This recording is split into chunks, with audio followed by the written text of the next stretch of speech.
What's happening, dogs? Mr. Allen here, simplifying some exponential expressions in this video, and it's going to be exponential amounts of fun. Let's get after it. We got to simplify each one completely and write using only positive exponents. Okay, so if I can simplify and I've got positive exponents, I'm done.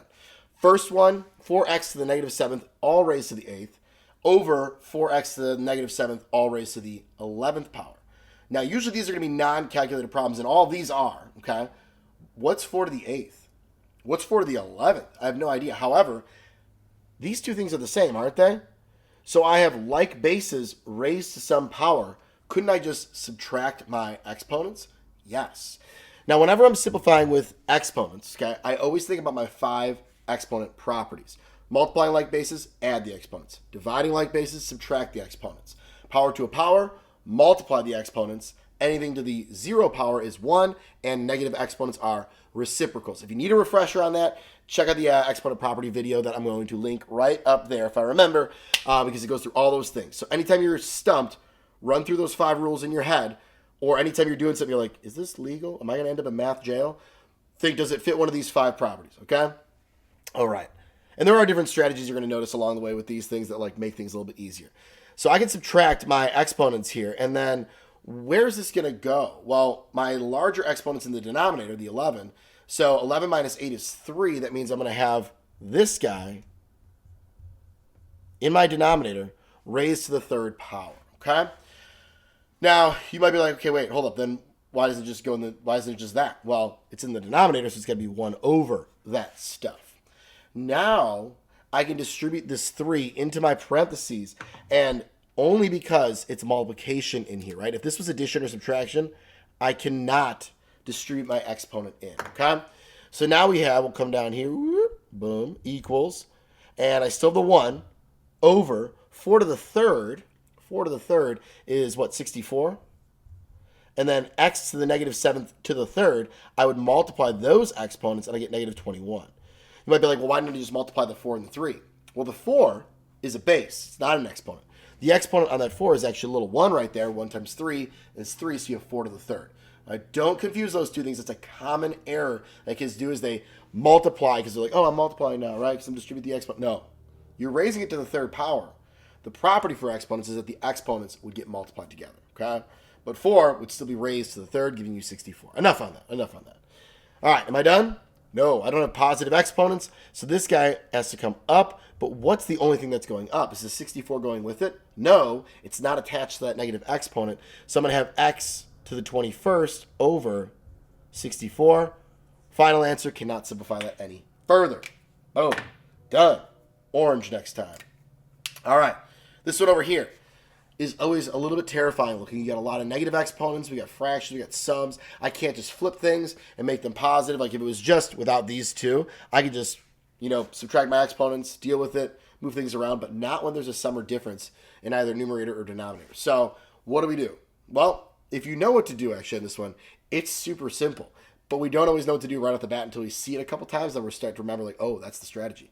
I'm going to take my most negative exponent, which is this guy right here, and I'm going to multiply my numerator and denominator by the positive version of that, which is x to the 4th over x to the 4th. Why can't I just multiply by x to the 4th over x to the 4th? Well, what's anything divided by itself? It's 1. So multiplying by 1 doesn't actually change anything. It's still equivalent. It's just going to look different, okay? Common theme in mathematics when doing algebraic manipulation, right, and simplifying is multiplying by some creative form of 1. So now let's distribute that through. I'm going to have 2x to the negative 4th times x to the 4th. Well, that's just going to be x to the 0, right? I'll write that out for this one, but then in the future, you can probably just jump ahead. And then x squared times x to the 4th is x to the 6th. Down here, I've got x to the negative 3rd times x to the 4th. That would be x to the 1st. And then negative x times x to the 4th is negative x to the, well, that's a 1st right there, x to the 5th. Boom. All right.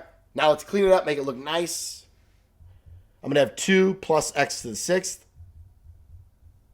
over x minus x to the 5th. So do I have only positive exponents? Yes. Is everything simplified completely? Yes. I can't divide out an x because this guy does not have one. So that's it. That's all I can do here at this point. Final answer, I should probably circle it. Woo! Yay! Excitement. All right. Good stuff. Let's go blue. Blue marker this time for this beautiful one right here. I have a to the third to the nth over a to the second times a to the n minus 2. What? There's a lot going on here, man. There's a lot. But let's go back to our exponent properties, right? Power to a power, I multiply my exponents. Like bases, I add my exponents. Okay. Well, if we're multiplying like bases, we add our exponents. If we're dividing, we subtract. So let's see. Let's do this. Let's do the power to a power rule up here. I'd have a to the 3n, right? This times that, just 3n. That's it. I can't, doesn't give me a new number. It's just that.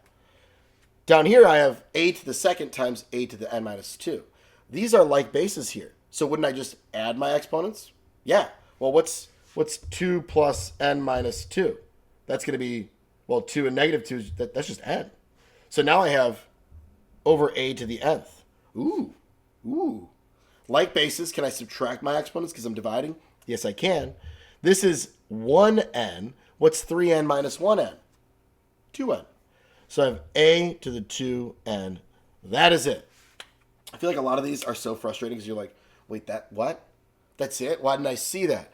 And it's difficult because you don't see it right away until you start practicing some of these things and you see a common theme. Like this one, I feel like almost nobody gets that one on the first try, but it's like one of the easiest ones to do. You're just picking the positive version of the most negative exponent, distributed through basically, right?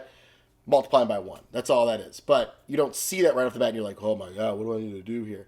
Some people start making like fractions, infractions, and oh God, that's the easiest way I've found to do that one. All right, the last one here, we are done. I have x to the negative first plus y to the negative first, all raised to the negative second. Now, it is very tempting, guys, to just distribute this negative 2 in here, but you can't do that, okay? We have a sum or difference on the inside. I cannot just distribute my exponent in. Illegal, not okay. X squared plus y squared is not your answer. You will land in math jail. We don't want that to happen, okay? But I got you. Ready? First thing here, I'm going to flip stuff on the inside. Right, it's x to the negative first. I can write that as 1 over x. Same goes with y. Your other tempting thing is to just make this 1 over this stuff squared. I'm not going to do that right now. We're going to do some stuff here in a little bit, all right? But inside, I'm going to deal with that. Ready? Okay, cool. So this is going to be 1 over x, 1 over y to the negative second. Okay, cool. Awesome. Now, another common thing here is everybody wants to just like flip this and make it x plus y squared. Can't do that. Can't do that right now. But I like where your head's at if you're thinking that if I had a fraction in there and it's raised to a negative exponent, it's reciprocal. It has to be one fraction. So let's use that idea, that incorrect idea, and let's do it correctly, right? Isn't that always the goal here in math? Hey, man, let's do that, but let's do it correctly.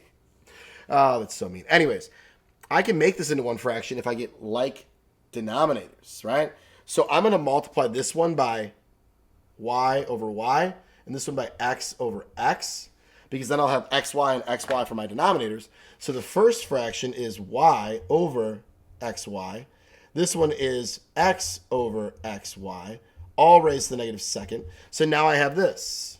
Whoop, x plus y over xy to the negative second. Nice. Come on down here. Finish this bad boy up. So now I can flip this thing, okay? And I'm going to have xy over x plus y all squared. And I would say this is about where you can leave this one. I have it simplified as much as I possibly could. I have all positive exponents. We're good to go, I think sometimes I've seen this one as well, just all -1, -1, -1, and then it's just x plus y over x, x times y over x plus y.